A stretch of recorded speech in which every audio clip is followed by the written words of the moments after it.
Are से R defined by f x is equal to 2x plus 3/4।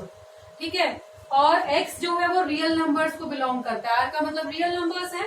Prove करना है f is a bijective function. Bijective का मतलब हमें क्या प्रूव करना है, 1 1 एंड ऑन टू, दोनों चीजें प्रूव करनी है। ठीक है, देखो 1 1 फंक्शन प्रूव करना कल हमने सीखा था, कैसे करते हैं। 1 1 फंक्शन के लिए let x1 and x2 belong to r, ये जो आपका सेट है ना a, इसको बिलोंग करता है। ठीक है, दो एलिमेंट्स मैंने ले लिए, तो हम इसमें पुट करेंगे f ऑफ x1 बराबर हो अगर f ऑफ x2 के। लेट करके चलते हैं कि fx1 बराबर है fx2 के, और हमें क्या प्रूव करना होता है कि x1 इक्वल टू x2, तभी हमारा वो 1 1 फंक्शन होता है। fx1 का मतलब क्या हो जाएगा, 2x1 प्लस 3/4, fx2 क्या हो जाएगा, 2x2 प्लस 3/4, ये 4 and 4 कैंसिल हो जाएगा, फिर 3 से 3 कैंसिल, तो 2x1 equal to 2x2, that is x1 equal to x2, therefore the function is 1 1। 1 1 function सारे के सारे इस पैटर्न में प्रूव करने होते हैं। fx1 को बराबर ले लो fx2 के और प्रूव कर दो कि x1 इक्वल टू x2। इसके बाद आता है onto function. Onto function prove करने के लिए क्या होता है, मतलब ऑन टू फंक्शन कब होता है, जब हमारा ये x है, ये y है, y के सारे एलिमेंट्स की प्री इमेज इसमें हमें मिले, y का कोई भी एलिमेंट छूटे ना। ठीक है, तो हमारा ऑन टू फंक्शन होता है। तो हम क्या करते हैं, इसमें एक एलिमेंट ले लेते हैं y, 2x plus 3/4 equal to y, where y belongs to r। ठीक है, सेकेंड वाले सेट में से एक एलिमेंट ले लिया मैंने y, इसके बराबर रख दिया उसको, क्योंकि x की इमेज y बनती है। अब y को लेके आएंगे इन टर्म्स ऑफ x, तो 4y is equal to 2x plus 3, 4y minus 3y में 2 इज इक्वल टू x।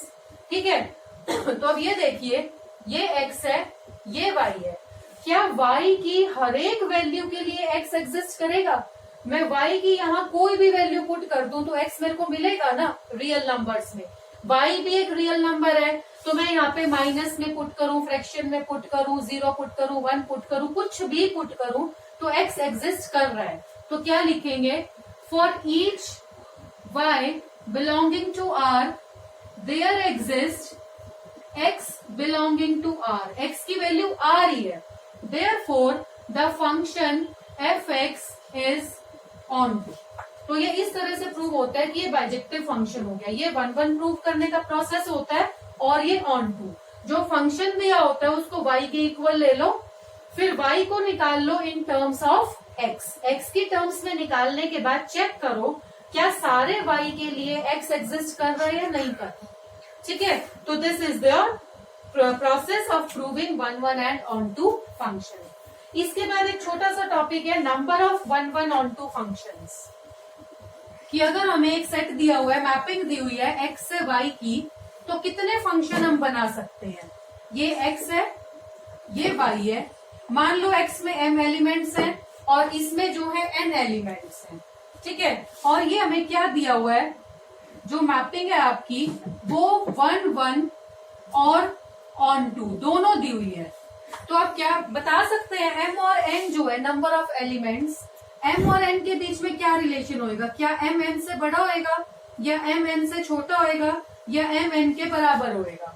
देखते हैं, देखो अगर ऑन टू फंक्शन दे रखा है तो मतलब जितने एलिमेंट इसमें हैं उन सबकी, तो मैं क्या बता रही हूँ, इसमें जितने भी एलिमेंट्स हैं a b c, उन सबकी इमेज इसमें होनी चाहिए। ठीक है, हो सकता है यहाँ पे एक एलिमेंट और हो जिसकी ये इमेज बन रही हो, ये मैनी वन फंक्शन हो जाता है इस तरह से। मतलब y सेट में x से कम एलिमेंट तो हो नहीं सकते। ठीक है ना, ये बात तो समझ आ गई, y में x से कम एलिमेंट तो हो नहीं सकते। ऑन टू फंक्शन करना है तो फिर है बात 1 1 की। अगर 1 1 करना है तो एक का एक से कनेक्शन करना पड़ेगा, मतलब x के एलिमेंट्स क्या होंगे, हमेशा y के बराबर होंगे अगर हमारा फंक्शन 1 1 ऑन टू है। तो number of elements in x equal to number of elements in y।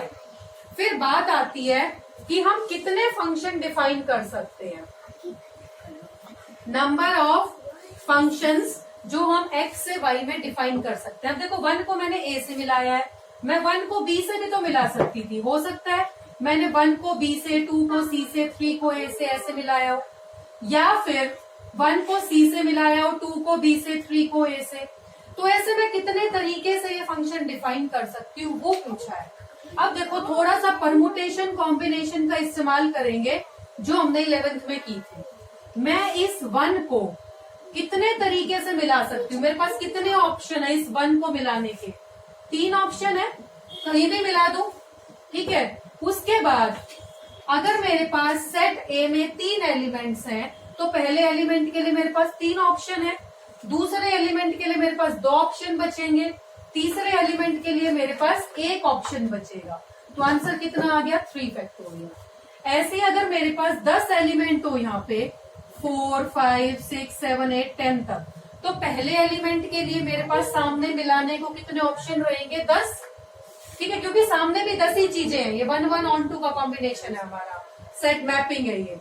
तो उसके बाद 9, उसके बाद 8, ऐसे चलते रहेंगे 1 तक, मतलब 10 फैक्टोरियल। तो अगर हमारे पास नंबर ऑफ एलिमेंट्स n है तो मैं n फैक्टोरियल वेज से कंबाइन कर इनको मैच कर सकती हूँ, मतलब मेरे पास n factorial number of functions होंगे, ठीक है, जितने मैं डिफाइन कर सकती हूँ। ज्यादा से ज्यादा n फैक्टोरियल फंक्शंस मैं इसमें डिफाइन कर सकती हूँ। तो आई थिंक ये क्लियर हो गया होगा आपको। छोटा सा टॉपिक था ये, just number of 1 1 on 2 function हम कितने बना सकते हैं एक से दूसरे में। पहली बात कि दोनों के नंबर ऑफ एलिमेंट्स बराबर होने चाहिए, ठीक है। nx number of elements in x should be equal to number of elements in y। दूसरी हमने इंपॉर्टेंट बात सीखी है कि n फैक्टोरियल, अगर n एलिमेंट्स हैं तो n फैक्टोरियल फंक्शंस हम डिफाइन कर सकते हैं x से y में। इसके बाद चलते हैं हम आज का जो टॉपिक है, composition of functions. Composition of functions का मतलब क्या है? हमारे पास ये x, ये y और ये z, ठीक है, ये 3 हमारे पास सेट्स हैं। हम मैपिंग कर रहे हैं x की y से और y की z से। दिस इज द fx और ये है gx। तो f of x function defined है x से y में, ठीक है, और g ऑफ x फंक्शन जो है वो डिफाइंड है, g ऑफ y लिखेंगे, यहाँ पे y के एलिमेंट्स हैं, y से z में, ठीक है। ये हमने 2 फंक्शन डिफाइंड कर रखे हैं। तो अब मुझे निकालना है गॉफ। गॉफ का मतलब क्या है? g of fx। तो x से z में जो फंक्शन डिफाइंड होएगा उसको बोला जाएगा गॉफ, ठीक है। ये होता है कॉम्पोजिशन ऑफ फंक्शंस। तो इसके बारे में हम पढ़ेंगे। इसमें समझना क्या है, फॉर एग्जाम्पल ये जो हमारे x के एलिमेंट्स हैं इसकी सारी इमेजेस यहाँ है, ठीक है।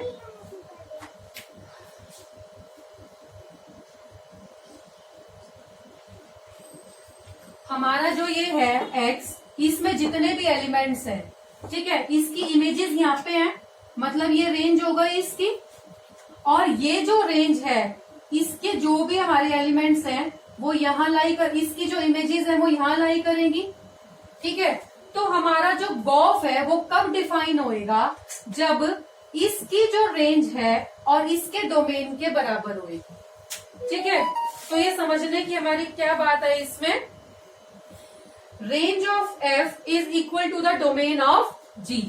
फंक्शन f की जो रेंज है हमारी और जो gx फंक्शन है उसके डोमेन के बराबर होनी चाहिए, तभी हमारा ये फंक्शन एग्जिस्ट करेगा, नहीं तो एग्जिस्ट नहीं करेगा। और जनरली होता क्या है, जो गॉफ है ना वो फॉग के बराबर नहीं होता, ठीक है। मैं इसको एक एग्जाम्पल से समझाती हूँ।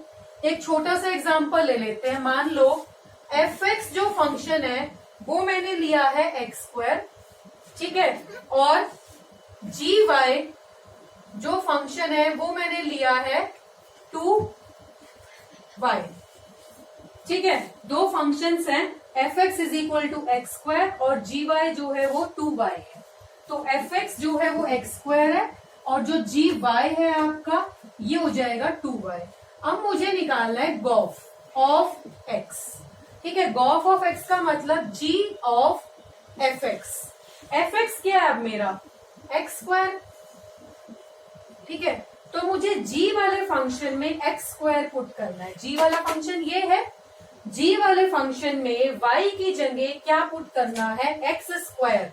तो क्या हो जाएगा मेरा g of x square, 2 into में एक्स स्क्वायर, y की जगह एक्स स्क्वायर पुट कर दिया, तो आंसर इज 2x स्क्वायर।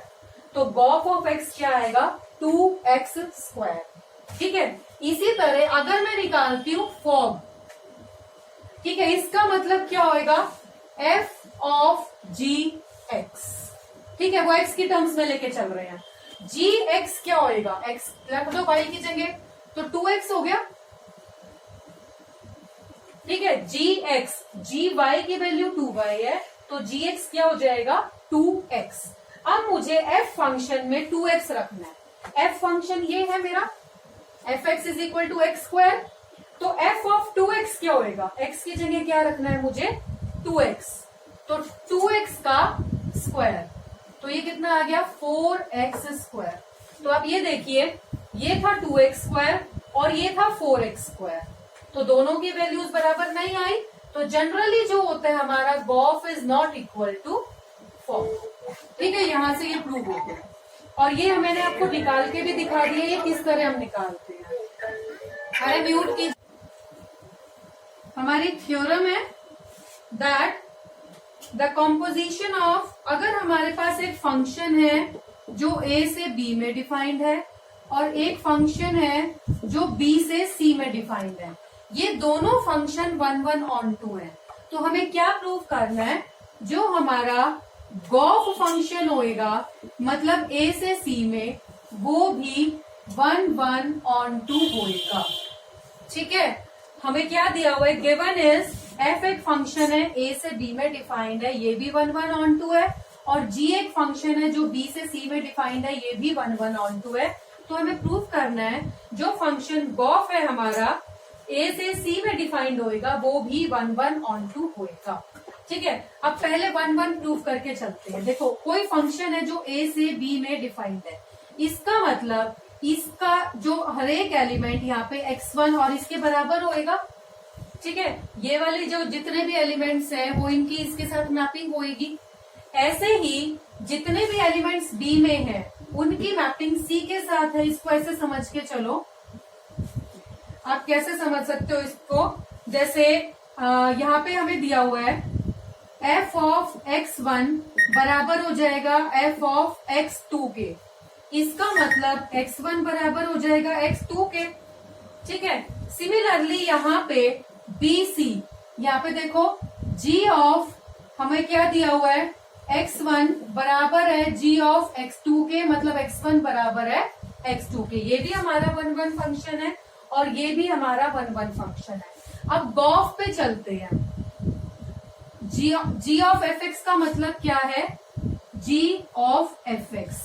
अब g ऑफ fx में मैं क्या ले सकती हूँ, यहाँ पे fx1 और यहाँ पे लेंगे g ऑफ fx2, ये इक्वल ले लेते हैं।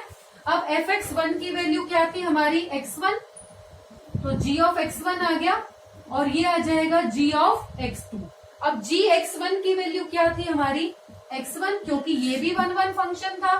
ठीक है, और g ऑफ x2 किसके बराबर आ जाएगा, x2 के, क्योंकि ये भी 1 1 फंक्शन था। तो यहाँ से देखिए x1 बराबर आ गया x2 के, इसीलिए प्रूव हो गया कि जो गॉफ फंक्शन है वो भी 1 1 फंक्शन है। हमने क्या किया, ये आपका सेट A है, ये B है, ये C है, ये फंक्शन f डिफाइंड है a से b में, ये फंक्शन g डिफाइंड है आपका b से c में। तो हमें प्रूव करना है जो a से c का फंक्शन होएगा वो भी 1 1 होगा। क्या किया, a से b 1 1 फंक्शन है, मतलब अगर fx1 fx2 के बराबर है तो x1 x2 के बराबर हो गया। सिमिलरली g आपका 1 1 फंक्शन है, तो gx1 gx2 के बराबर है, तो x1 x2 के बराबर होगा। तो अब इससे आ जाइए a से c डायरेक्ट में, हम क्या लिखेंगे, अगर हमारा g ऑफ fx1 बराबर है g ऑफ fx2 के, अगर ये फंक्शन डिफाइंड है तो ये भी होएगा और ये भी होएगा, इक्वल ले लिया हमने। अब fx1 किसके बराबर था, x1 के, क्योंकि 1 1 फंक्शन है, x1 x2 आ गया। ठीक है, ऐसे ही gx1 किसके बराबर है, x1 के, gx2 किसके बराबर है, x2 के, यहां से हमारा आ गया x1 इक्वल टू x2। इसका मतलब हमारा ये जो गॉफ फंक्शन है दिस इज ऑल्सो 1 फंक्शन। तो ये हो चुका है। अब बचा हमारा ऑन टू फंक्शन। ठीक है, ऑन टू फंक्शन में जस्ट आपको समझना है इसमें कि जी फंक्शन जो है ये हमारा ऑन टू फंक्शन है। ऑन टू फंक्शन है, इसका मतलब यहाँ जितने भी एलिमेंट्स हैं हमारे ए बी सी, इसकी कोई ना कोई प्री इमेज 1 2 3 यहाँ पे मिलेगी, क्योंकि ये ऑन टू फंक्शन है। ठीक है, तो कम से कम 3 एलिमेंट्स तो मिलेंगे, कम से कम। हो सकता है एक और हो, भाई 1 की मैपिंग ए से, 2 की बी से, 3 की सी से तो हो रखी है, हो सकता है एक और एलिमेंट हो, 4 हो। ठीक है, तो जी एलिमेंट, ये वाला जो जी फंक्शन है ये ऑन टू फंक्शन हो गया। अब ये जो एफ फंक्शन है ये भी ऑन टू फंक्शन है। मतलब ये जो 4 एलिमेंट्स हैं 1 2 3 एंड 4, इन सबकी कोई ना कोई इमेज यहाँ पे मिलेगी। मतलब हो सकता है ए यहाँ पे हो आपका एक्स वाई जेड डब्ल्यू, एक्स की वाई के 4 के साथ, वाई की 1 के साथ, जेड की 2 के साथ, डब्ल्यू की 3 के साथ। मतलब अगर इधर 4 एलिमेंट्स हैं तो यहाँ कम से कम 4 एलिमेंट्स तो आपको मिलेंगे ना। ठीक है, इसका मतलब जब मैं ए को सी से रिलेट करूंगी तो सी में तो 3 ही एलिमेंट्स थे, तो इनकी इमेज तो यहाँ मिलेगी ही मिलेगी। ठीक है, तो ये समझ आ गया आपको। ठीक है, तो इसमें हमें क्या करना है, फॉर एवरी एलिमेंट जो सी को बिलोंग कर रहा है उसकी प्री इमेज बी में है। ठीक है, और जो एवरी एलिमेंट बी को बिलोंग कर रहा है उसकी प्री इमेज ए में है हमारे पास, उसके लिए एक एक्स है। इसका मतलब यहाँ जितने भी एलिमेंट्स हैं उसकी इमेज, प्री इमेज हमें ए में मिल जाएगी। इसीलिए ये हमारा कैसा है, एक ऑन टू फंक्शन है। ये जस्ट आपको थ्योरेटिकल लिखना है कि अगर हम सी में कोई भी एलिमेंट ले लेते हैं y बिलोंगिंग टू सी, तो उसके लिए एक एलिमेंट x एग्जिस्ट करता है हमारा b में। ठीक है, और ऐसे ही अगर हम एक यहाँ पे कोई भी एलिमेंट लेते हैं उसके लिए एक एलिमेंट एग्जिस्ट करता है हमारा a में। तो इसीलिए c के सारे एलिमेंट्स की मैपिंग हम a में, जो प्री इमेज है वो हमें a में मिल जाएगी। तो दिस कंप्लीट्स, यहाँ पे हमारा मैपिंग है इसकी 1 2 5 में, और जी एक फंक्शन है जो 1 2 5 से मैपिंग है जिसकी 1 और 3 में। ठीक है, तो हमें दिया हुआ है एफ जो है ऑर्डर्ड पेयर्स है 1 का 2, 3 का 5, 4 का 1, और जी जो है उसमें है 1 3 2 3 और 5 1। ठीक है, राइट डाउन गॉफ, हमें लिखना है गॉफ मतलब जी ऑफ एफ। अगर मैं इसको डायग्रामेटिकली बनाऊं तो ये ए सेट है, ये बी सेट है और ये सी सेट है। ए में हमारे पास 1 2 3 है नंबर्स। ठीक है, बी में है 1 2 एंड 5। उसके बाद 1 2 5 की मैपिंग किस में है, 1 और 3 में। ठीक है, एफ जो फंक्शन है उसमें 1 का रिलेशन है 2 के साथ। हमारी जो 1 की मैपिंग है वो 2 से है, 3 की मैपिंग 5 से है, और 4 की मैपिंग जो है 4 1 3 4 है, यहाँ पे 1 3 4। ठीक है, और 4 की मैपिंग किससे है, 1 से। इसके बाद जो जी फंक्शन डिफाइन है, ये तो हो गया एफ फंक्शन। जो जी फंक्शन डिफाइन है वो है 1 2 5 से 1 3, 1 की मैपिंग 3 से है, और 2 की मैपिंग 3 से है, और 5 की मैपिंग जो है वो 1 से है। ठीक है, देखो ये तो है 1 1 ऑन टू फंक्शन, और ये कैसा फंक्शन है आपका, ये मैनी वन फंक्शन है, मैनी वन ऑन टू। ठीक है, हमें क्या निकालना है, राइट डाउन गॉफ। हमें निकालना है गॉफ मतलब जी ऑफ एफ एक्स। सबसे पहले एफ एक्स में कौन सा एलिमेंट है, 1 1 3 4 है, इनके लिए निकालना है। तो ये हम निकाल रहे हैं जी ऑफ एफ एक्स में हमारा एलिमेंट है 1। तो एफ ऑफ 1 किससे मैप है, 2 से। तो क्या आ जाएगा, एफ 1 की वैल्यू कितनी है, 2, तो जी ऑफ 2 आ गया। अब जी में आ जाइए, जी में 2 की वैल्यू, जी फंक्शन में 2 की वैल्यू क्या है, 3, तो आंसर आ गया। तो एक तरह से अगर मैं ए से सी में जाऊंगी तो मेरा जो 1 एलिमेंट है वो किससे मैप होएगा, 3 से। 1 की मैपिंग किससे होगी, 3 से। देखो 1 2 से है और 2 किससे है, 3 से, तो 1 का आंसर क्या आएगा, 3। ठीक है, ऐसे ही अगला निकाल रही हूँ, जी ऑफ 1 का हो गया, 4 का निकालते हैं, F4 का आंसर क्या है, 4 की मैपिंग किससे है, 1 से है ना। देखो F4 का आंसर 1 है, तो ये हो जाएगा 1। अब G में 1 की मैपिंग किसके साथ है, 3 के साथ, तो G1 की वैल्यू क्या हो गई, 3। 4 की 1 से, 1 की 3 से, ये 3 आ गया। सिमिलरली मैं लास्ट एलिमेंट निकाल रही हूँ आपका 3, तो F ऑफ 3 की वैल्यू क्या है, 5, तो G5, G में 5 की मैपिंग किसके साथ है, 1 के साथ, तो आंसर आ गया 1। तो ये आ चुका है हमारा 3 और 1। ठीक है, ये हमारा गॉफ है।